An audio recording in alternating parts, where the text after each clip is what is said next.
الحمدللہ، اور میں چاہتا ہوں کہ ہر شخص، ہر مسلمان کے دل میں یقین پیدا ہو. لیکن اس سے پہلے ایک اور دور ہے.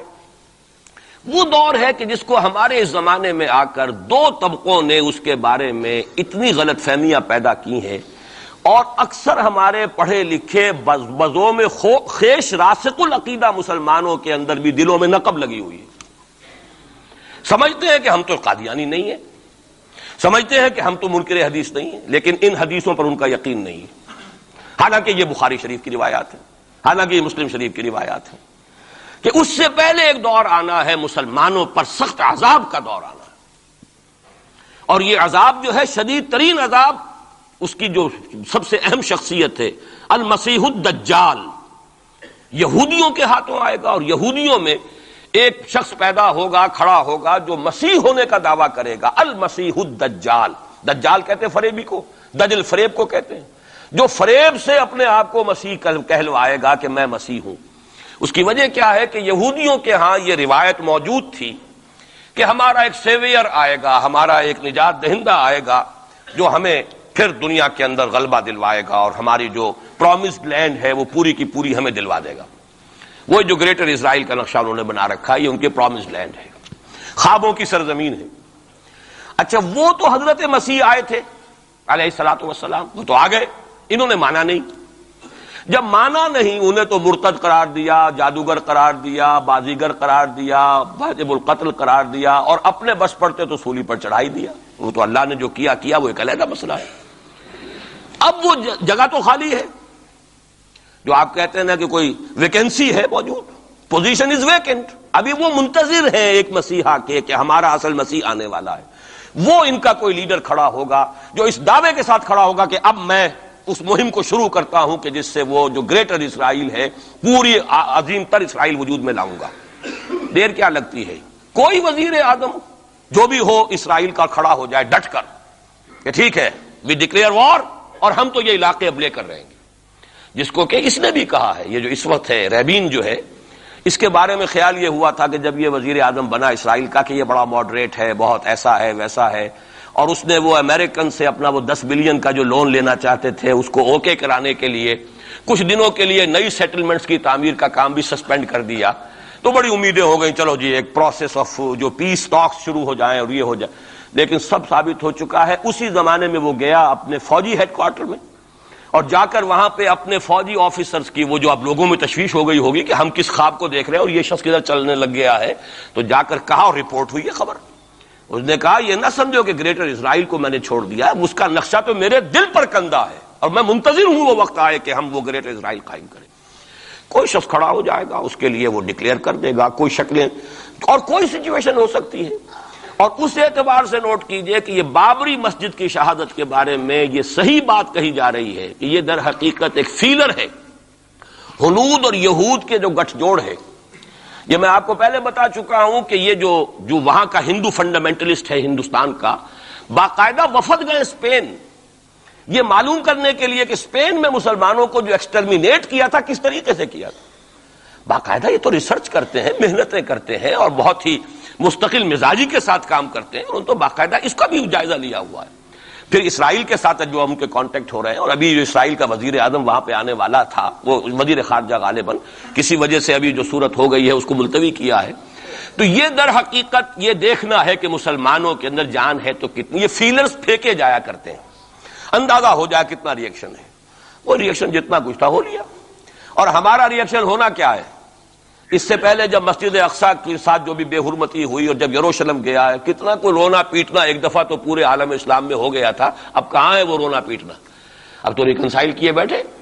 اب تو وہی عرب ممالک ایک ٹیبل پر جا کر میڈرڈ میں تو بیٹھ آئے نا آخر اسرائیل کے ساتھ، اور اب مسلسل گفتگویں واشنگٹن میں جو ہے، ایک پہلا round, second round, third round, کبھی تو اس کے ساتھ ایک میز پر بیٹھنا گوارا نہیں تھا، اس کو ریکگنائز کرنے کا کوئی سوال نہیں تھا. اب اس کی باتیں بھی ہو رہی.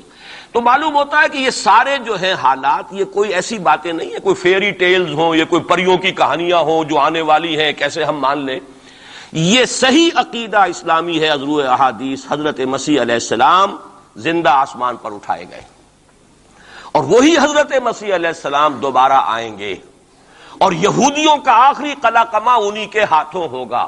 اور یہ در حقیقت قرآن مجید کا جو فلسفہ ہے انبیاء اور رسول کے بارے میں اس کے عین مطابق ہے۔ جس قوم کی طرف کوئی رسول بھیج دیا جاتا تھا وہ قوم جب رد کر دیتی تھی رسول کی دعوت کو، اتمام حجت کر دیا رسول نے، 950 برس تک دعوت دی، قوم نے رد کر دیا، یا حضرت ہود نے کتنے عرصے دعوت دی اس کی وضاحت نہیں ہے، طویل عرصے تک دی، قوم نے رد کر دیا، حضرت صالح نے کتنے عرصے دعوت دی، قوم نے رد کر دیا، پھر کیا ہوتا تھا؟ اس قوم کو ہلاک کر دیا جاتا تھا، ختم کر دیا جاتا تھا، پھر اس کا نام و نشان نہیں چھوڑا جاتا تھا۔ فَقُطِعَ دَابِرُ الْقَوْمِ الَّذِينَ ظَلَمُوا، جڑ کاٹ دی جاتی تھی اس ظالم قوم کی۔ لا یرا الا مساکنہم، اب ان کے صرف مسکن نظر آتے تھے، وہ رہنے والے نظر نہیں آتے تھے۔ چلے جائیے قرطبہ میں دیکھ لیجئے اور غرناطہ میں جا کر محل دیکھ لیجئے الحمرا، لیکن جو لوگ یہاں کبھی آباد تھے ان کا نام و نشان بھی نہیں ہے۔ یہ تو اب جو آثار قدیمہ ہیں سیریں کر لیجئے جا کر، مسجد قرطبہ بھی ہے سیر کر لیجئے، وہ تو اقبال کو تو خیر کوئی اجازت بھی مل گئی تھی نماز پڑھنے کی خاص کوئی، ورنہ وہاں پر تو اس کا بھی امکان نہیں ہے۔ اس کے ہارٹ میں جو ہے وہ چیپل موجود ہے، چرچ موجود ہے۔ بہرحال یہ سارے جو معاملات ہیں جان لیجئے اچھی طریقے سے کہ یہ واقعات جن کی خبریں دی گئی ہیں یہ بالکل اس کے مطابق حالات کا جو ہے نقشہ بیٹھتا چلا جا رہا ہے۔ کوئی یہودی لیڈر کھڑا ہوگا اور وہ مسیح کا دعویٰ کرے گا، میں ہوں مسیح، چاہے وہ خود بھی جانتا ہو کہ میں جھوٹ بول رہا ہوں اور جانتا ہوگا کہ جھوٹ بول رہا ہوں، لیکن یہ کہ تمام اس یہودیوں کو جمع کرنے کے لیے لازم ہوگا کہ وہ دعویٰ کرے۔ اس لیے کہ اب بھی موجود ہے، جو لوگ جانتے ہیں یہودیوں کو، یہودی اب بھی سپلٹ ہیں، ان میں جو زیادہ مذہبی طبقہ ہے وہ زائنسٹ نہیں ہے بلکہ وہ ان سے اختلاف کرتا ہے۔ زائنزم کی اپنی ایک تحریک تھی، وہ یوں سمجھیے کہ ایک ریشسٹ نیشنلسٹ موومنٹ ہے، وہ ایک نسلی قومیت کے اوپر چلنے والی جو ہے وہ ایک قوم پرستانہ جو ہے تحریک ہے۔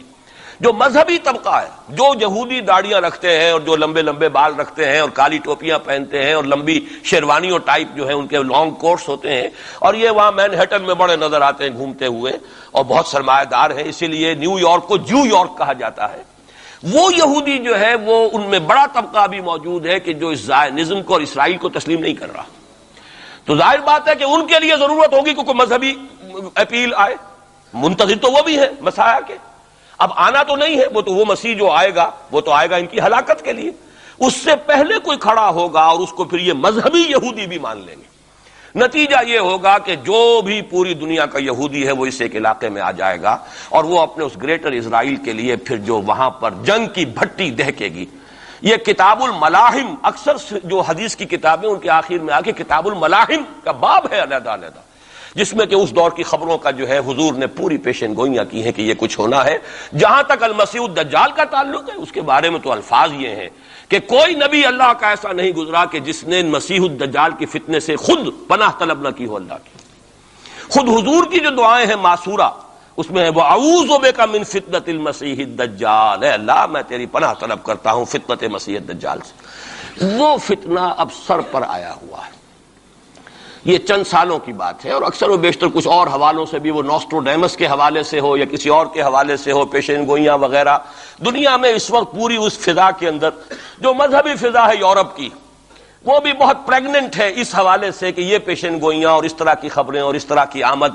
چنانچہ میں کئی مرتبہ کر چکا ہوں کہ آپ کو امریکہ میں بمپرز کے اوپر سٹیکرز ملتے ہیں مسیح is coming, Jesus is coming, یہ عیسائیوں کا ہے، وہ بھی منتظر ہیں حضرت مسیح کی آمد کے، ہم بھی منتظر ہیں حضرت مسیح کی آمد کے، وہی مانا کہ حضرت مسیح نازل ہوں گے، حضور نے خبر دی ہے، اور آ کر مسلمان کے پیچھے نماز پڑھیں گے، وہ ایک امتی کی حیثیت سے آئیں گے، اب نبی کی حیثیت سے نہیں آئیں گے، بلکہ اپنی امت جو ہے یہود جنہوں نے کہ ان کو انکار کر دیا تھا قبول کرنے سے، ان کو سزا دینے آئیں گے، انہی کی ہلاکت اور بربادی کے لیے آئیں گے، جیسے کہ حضرت نوح کی نگاہوں کے سامنے ان کی قوم ہی نہیں ان کا بیٹا بھی غرق کیا گیا نگاہوں کے سامنے، جس طرح کہ حضرت ہود کی نگاہوں کے سامنے ان کی قوم جو ہے وہ برباد کی گئی۔ اسی طریقے سے اللہ کا یہ قانون رہا ہے کہ جس قوم کی طرف رسول بھیج دیا اس قوم نے اگر رد کر دیا دعوت کو، اس قوم کو اسی رسول کے سامنے ہلاک کیا گیا تاکہ نظر آ جائے کہ یہ تمہارے جو مجرم ہیں یہ کیفر کردار کو پہنچ گئے۔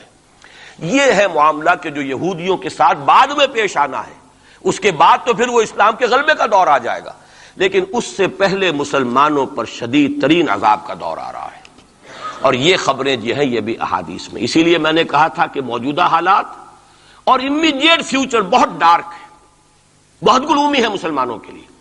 البتہ مسلمانوں میں اور مسلمانوں میں ایک فرق ہے، یہ اس کو نوٹ، یہ میں ساری باتیں جو کہہ رہا ہوں محکمات قرآنی کی بنیاد پر کہہ رہا ہوں۔ میرا تو بہرحال جو بھی اب زندگی گزری ہے قرآن مجید کے پڑھنے پڑھانے میں گزری ہے، اسی پر سوچ بچار ہے، گفتگو میری ہے تو قرآن کے حوالے سے الحمدللہ، دعوت ہے تو قرآن کی ہے۔ تو میں جو کچھ کہہ رہا ہوں، لیکن اب ہر چیز کے لیے تفاصیل سے اور تفصیل کے ساتھ دلائل بیان کرنے کا یہ وقت نہیں ہے، مختلف مواقع پر میں اس کے لیے دلائل دیتا رہا ہوں۔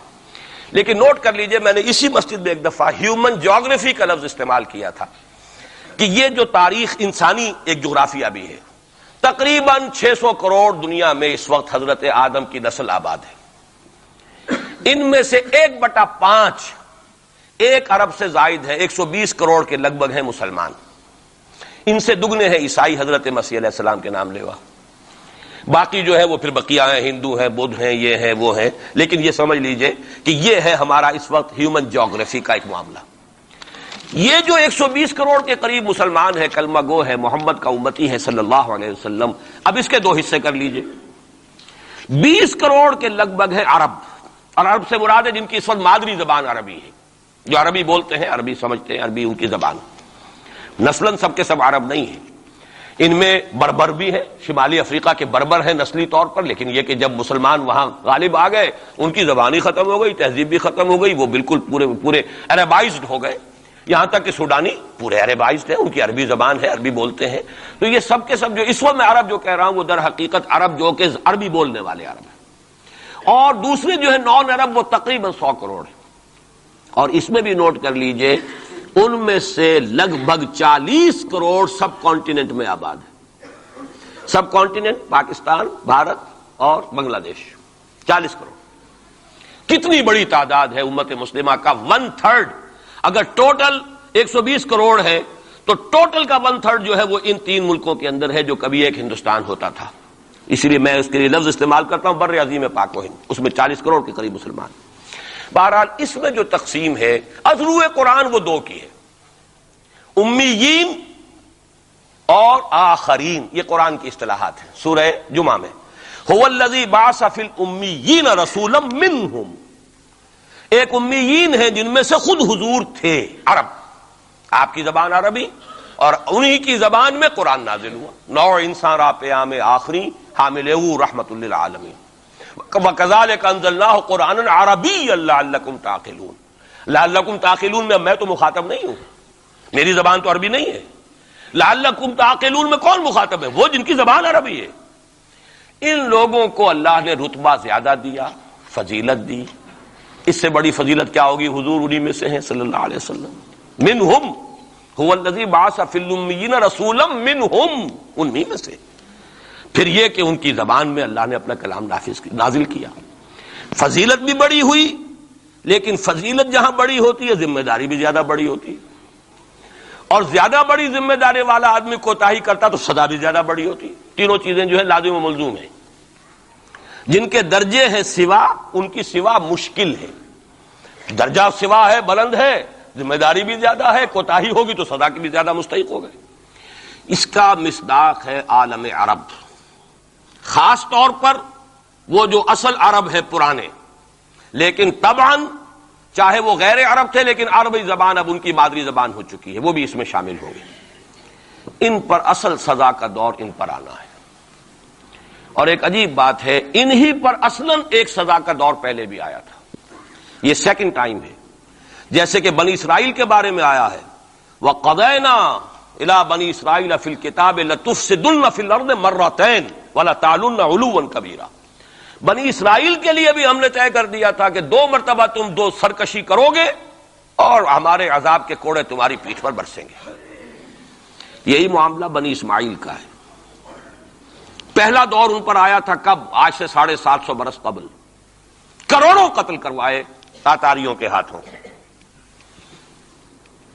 ان کی حکومت ختم، آخری خلیفہ بنی عباس اس کو نکال کر محل سے اور جانور کی ایک کھال کے اندر لپیٹ کر، اور تاتاریوں نے اپنے گھوڑوں کے سموں تلے کچل دی، خاتمہ۔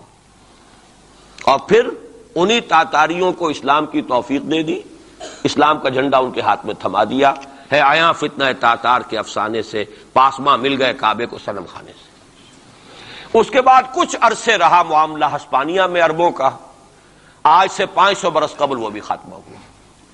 تو عربوں پر ایک دور تو وہ آ چکا، لیکن وہ دور ایکسٹرمینیشن کا نہیں تھا، وہ دور کاہے کا تھا معزول کر دیے گئے. امت کی جو قیادت تھی وہ غیر عرب کو منتقل ہو گئی. ترک کون تھے؟ غیر عرب. ترکوں ہی کے اندر سے یہ چار جو ہے یہ سٹاکس نکلے ہیں. ایک سٹاک ایک ہے، چار اس میں سے آپ کہہ لیجئے کہ مختلف اس کی شاخیں ہیں. ترکان تیموری ہندوستان میں آ گئے، ترکان صفوی ایران میں آ گئے، ترکان سلجوقی مڈل ایسٹ میں رہے بہت عرصے تک، اور پھر ترکان عثمانی کا تو کہنا ہی کیا ہے. وہ تو گویا کہ جو وہ رومن امپائر تھی اس کا جانشین جو بنا ہے وہ در حقیقت اس کے بعد وہ تو آل عثمان کی حکومت ہے. ترکان عثمانی یہ عثمان حضرت عثمان نہیں ہے رضی اللہ تعالیٰ عنہ، یہ ایک تاتاری سردار ہے عثمان جن کی اولاد ہے جس کو آپ آٹومان ٹرکس کہتے ہیں. اور یہ پھر سلطنت جو ہے آٹومان گریٹ آٹومان کنگڈم جو کہ اب ختم ہوئی ہے اس صدی میں. پہلی یہ جو صدی ہے اس کی ابتدا میں پہلی جنگ عظیم کے بعد اس کا خاتمہ ہوا ہے. اس کا بس صرف ایک سمجھیے کہ نشان ترکی کی شکل میں رہ گیا ہے، باقی وہ گریٹ امپائر جو تھی ختم ہوئی. اسی کے ریمیننٹس بوسنیا میں بیٹھے ہوئے جن کے اوپر اس وقت ظلم ہو رہا ہے. انہی کے جارجیا میں بیٹھے ہوئے. جارجینز تو ہیں بھی اصل میں ٹرک، نسلن ٹرک ہیں. بوسنینز جو ہے ٹرکس نہیں ہیں، لیکن یہ اسی زمانے میں اسلام لائے تھے جبکہ یہاں پر آل عثمان کی حکومت قائم ہوئی تھی اور پورا مشرقی یورپ جو ہے وہ ترکان عثمانی کے زیر نگین تھا. بہرحال یہ ایک سزا کا دور جو ہے وہ تو آ چکا، دوسری سزا اور سختر سزا کا دور اب آ رہا ہے. اس کا آغاز گلف وار سے ہو چکا ہے. جیسا کہ میں نے عرض کیا ٹائم ٹیبل کوئی نہیں دیا جا سکتا، خبریں موجود ہیں اس کے بعد یہ ہونا ہے یہ ہونا ہے یہ ہونا ہے. اور 8 اقساط میں ہم ندائے خلافت میں وہ مضمون شائع کر چکے ہیں جس میں احادیث میں زیادہ تر سنن ابی داؤد کی روایات ہیں، بڑی تفصیل موجود ہے. اور یہ ہے مجھے بھی پسند نہیں، آپ کو بھی پسند نہیں، اور پسند نہ ہونے کی وجہ سے زبان پر ہم نہیں لاتے، اسی وجہ سے لوگ جو ہے ناواقف ہیں. یہ سارے ممالک حدیث میں موجود ہے کہ مسلمانوں کے ہاتھوں سے نکل جائیں گے جنہیں یہودی گریٹر اسرائیل میں شامل کرتے ہیں. شام سارا، عراق سارا، مصر کا ڈیلٹا جتنا علاقہ زرخیز ہے اس کا جو بھی اچھا علاقہ ہے سارا، شمالی حجاز کا علاقہ سارا، یہاں تک کہ حدیث میں تو آتا ہے کہ مدینے کے دروازوں تک پہنچ جائیں گے لیکن مدینے میں داخل نہیں ہو سکیں گے. اللہ تعالیٰ خصوصی حفاظت فرمائے گا. لیکن یہ کہ مدینے کے دروازے، اب مدینے سے اوپر کتنا حجاز کا علاقہ ہے، عرب کا، سعودی عرب کا، ترکی کا بھی مشرقی علاقہ جو ہے یہ سارا موجود ہے، احادیث کے اندر موجود ہے. تو یہ بڑی تلخ بھٹی آنے والی ہے. لیکن دوسری بات جو میں عرض کرتا رہا ہوں اب اس کے حوالے سے آئیے اس روح عرضی پر. اچھا یہ بات بھی سامنے رکھ لیجئے، یہ کیوں ہے سزا؟ سزا اس لیے ہے کہ ہم نے اسلام سے بے وفائی کی، سیدھی بات ہے. اللہ کو تو نہ ہم سے کوئی دشمنی ہے نہ ہمارے دشمنوں سے کوئی اس کی دوستی ہے، معاذ اللہ ثم معاذ اللہ. اس کی دوستی کہاں کفار سے کہاں ہوگی؟ نبوکدنضر کے ہاتھوں بنی اسرائیل کو پٹوایا تھا اگر، تو کیا نبوکدنضر سے دوستی تھی اللہ کی؟ اور کیا اسرائیلیوں سے اور یہودیوں سے کوئی دشمنی تھی؟ ان کو تو غرہ یہ تھا کہ نحن ابناء اللہ واحباؤہ، ہم تو اللہ کے بیٹوں کے مانند ہیں، ہمیں تو آگ بھی نہیں چھو سکتی. لن تمسنا النار الا ایاما معدودات، آئے گی بھی تو چند دن کے لیے چھوئے گی، ہمیں فوراً نکال لے گا اللہ. ہم تو اس کے بیٹوں کے مانند ہیں، چہیتے ہیں، ابراہیم کی نسل سے ہیں. ہم سب محمد کی نسل سے نہیں ہیں صلی اللہ علیہ وسلم. وہ تو صرف سادات جو بھی ہیں، سچے سادات ہیں یا بنے ہوئے سادات ہیں، وہی دعویٰ کر سکتے ہیں نا کہ وہ حضور کی نسل. اور وہ بھی نسل کیا ہے؟ حضور کی تو نہیں ہے، وہ تو حضرت علی کی نسل ہے. نسل بیٹی سے تو چلتی نہیں ہے، وہ تو بیٹے سے ہی چلتی ہے. حضور صلی اللہ علیہ وسلم کی اصل نسل جو ہے وہ تو اللہ تعالیٰ نے چلائی نہیں، وہ تو حضرت ابراہیم کا بھی انتقال ہوا ہے اور اس کی اپنی جگہ پر ایک حکمت ہے، وہ اس وقت میرا موضوع نہیں ہے. تو ہم تو نسل نہیں ہے محمد کی صلی اللہ علیہ وسلم، کم سے کم میں تو نہیں ہوں. لیکن وہ یہودی تو کہتے ہیں ہم ابراہیم کی نسل ہیں سب کے سب. تو انہیں تو یہ غرہ ہونا جو ہے یعنی معلوم ہوتا ہے کہ وزن ہے ان کی بات میں. نحن ابناء اللہ واحباؤہ، وہ ابراہیم جسے خلیل اللہ قرار دے رہا ہے اللہ تعالیٰ، میرا خلیل ہے. واتخذ اللہ ابراہیم خلیلا، جسے امام الناس قرار دے رہا ہے، انی جاعلک للناس اماما، جو ابو الانبیاء ہے جس کی نسل میں سینکڑوں نبی آ گئے. اس کی جب ہم اس کی اولاد ہیں تو اللہ کے ہاں ہمارے ساتھ تو پریفرنشل ٹریٹمنٹ ہوگا. یہ ان کو غرہ تھا، یہی ہمیں. لیکن جان لیجئے جب انہیں پٹوایا، جب قرآن مجید نے کہا فلما يعذبكم بذنوبكم، ایسا ہی تمہارا غرہ ہے، تم اللہ کے چہیتے ہو تو اللہ تمہیں کیوں سزائیں دیتا رہا ہے؟ نبوکدنضر سے کیوں پٹوایا؟ رومن سے کیوں پٹوایا؟ اس صدی میں جرمنوں سے کیوں پٹوایا لاکھوں کی تعداد کے اندر؟ معلوم ہوا کہ اللہ کا معاملہ جس قوم سے بھی ہے کووننٹ ہے، وہ میثاق ہے ہمارا اللہ کے ساتھ. میثاق قرآن ہے ہمارا، ان کا میثاق تورات تھی. پکڑو اس کو، خذوا ما آتیناکم بقوۃ، پکڑو اس کو مضبوطی کے ساتھ جو ہم نے تمہیں دیا ہے. اگر اس سے بے وفائی کرو گے تو ہم سے کوئی تعلق نہیں، بلکہ تم مجرم ہو گئے اصل. باقی لوگوں کے پاس تو کتاب ہے نہیں، شریعت ہے نہیں، دین ہے نہیں، ان کو تو پہنچانا تمہارے ذمہ تھا. تم تو ان کو کیا پہنچاتے، خود اس سے بے وفائی کر بیٹھے ہو. لہذا ساری دنیا کی گمراہی کی ذمہ داری بھی تمہارے کندھوں پر ہے. یہ ہے وہ جرم جس کی بنا پر سزا ملے گی. سزا کے مستحق ہیں ہم، اور ہم میں سب سے بڑھ کر عرب ہیں جن کی مادری زبان عربی ہے، جن کو صرف نحو پڑھنے کی ضرورت نہیں قرآن سمجھنے کے لیے. وہ تو از دل خیزت بر دل ریزت، براہ راست کمیونیکیشن قرآن سے ہو رہی ہے. وہ بے وفائی کریں تو ظاہر بات ہے مہا مجرم وہ ہیں. لیکن پھر غیر عرب مسلمانوں میں اس وقت روئے ارضی پر سب سے بڑی مجرم قوم 10 کروڑ مغربی پاکستانی. یہ میں ڈنکے کی چوٹ کہہ رہا ہوں اور بہت عرصے سے کہہ رہا ہوں، اس لیے کہ ہم وہ لوگ ہیں کہ جنہوں نے اسلام کے نام پر ملک بنایا. کوئی ملک دوسرا دنیا میں اس وقت اسلام کے نام پر نہیں بنا. ہم وہ لوگ ہیں پاکستان بنانے کے لیے لاکھوں جانیں مسلمانوں کی کلمہ گوؤں کی گئیں اور ہزاروں عصمتیں لوٹیں، اور نہ معلوم کتنی مسلمان لڑکیاں اور عورتیں جو ہے رہ گئی پھر بھی ہمیشہ ہی سکھوں کے پاس، اور وہ آئی نہیں پاکستان اس اسلام کے نام پر. اور کیا کیا ہے ہم نے؟ 46 برس ہو گئے، اس کہاں اسلام ہوا. لہذا اس سے بڑی مجرم قوم عربوں کے بعد ہم یہ کہہ سکتے ہیں ہمارا عام آدمی قرآن نہیں پڑھتا، قرآن جانتا نہیں، ٹھیک ہے، اپلی ہے کچھ نہ کچھ، اس اعتبار سے ان کے بعد نمبر ہمارا ہے. لیکن باقی پوری دنیا کے مسلمانوں سے بڑھ کر مجرم ہم. اور ہم اصل میں نہ صرف یہ کہ خود اپنے حصے کے مجرم ہیں، بھارت کے مسلمانوں کا بھی سارا وبال ہماری گردن پر ہے. آج میں چاہتا ہوں کہ اس کو آپ اچھی طرح نوٹ کر لیں. بھارت کے مسلمانوں نے، جسے آپ فرض کفایہ کہتے ہیں، نماز جنازہ فرض کفایہ، چند لوگوں نے بھی کسی مسلمان کی نماز پڑھ لی تو سب کی طرف سے ادا ہوگی، کسی نے بھی نہیں پڑھی تو سب مجرم ہو جائیں گے، بستی کے سب لوگ مجرم ہوں گے. بھارت کے مسلمانوں نے فرض کفایہ ادا کیا جب پاکستان بنوا دیا آپ کو، اور اس کی قیمت آج بھی وہ دے رہے ہیں. کھلے نعرے لگ رہے ہیں مسلمان کے 2 استھان، پاکستان یا قبرستان، تیسرا کوئی جگہ نہیں. ڈنکے کی چوٹ کہا بابری مسجد کے بعد LK اڈوانی نے، ہم ساری مسجدیں گرا دیں گے ہندوستان کے اندر، کوئی مسجد باقی نہیں چھوڑے. ڈنکے کی چوٹ، اعلانیہ، یہ سب کچھ ہو رہا. اور یہ نعرے تو نہ معلوم کب سے لگ رہے ہیں، اور نہ معلوم کب سے میں یہاں ان مسجدوں کے اندر بھی اور اپنی تقریروں میں وارن کرتا رہا ہوں کہ کیا وہاں ہو رہا ہے. لیکن ہمارے تو کان پر جوں نہیں ریگتی. ہمارے تو وہی دھندے ہیں، وہی کاروبار ہے، اپنا بزنس ہے، اس کے سارے مسئلے ہیں، اس کی اپنی بلڈنگیں ہیں، اپنی موٹریں ہیں، اپنے ٹیلی ویژن ہیں، اپنے کئی کورسز کے ڈنرز ہیں. اللہ خیر صلی اللہ، ہمیں بحث کیا اسلام سے؟ تو بتائیے ہم سے بڑا مجرم کون ہوگا؟ آج جو کچھ ہندوستانی مسلمان پر بیت رہی ہے اس کا جرم ہمارے کندھے پر. یہ میں جذباتی انداز میں نہیں کہہ رہا، میں تو 2 اور 2 4 کی طرح ثابت کر سکتا ہوں. انہوں نے فرض کفایہ ادا کر دیا.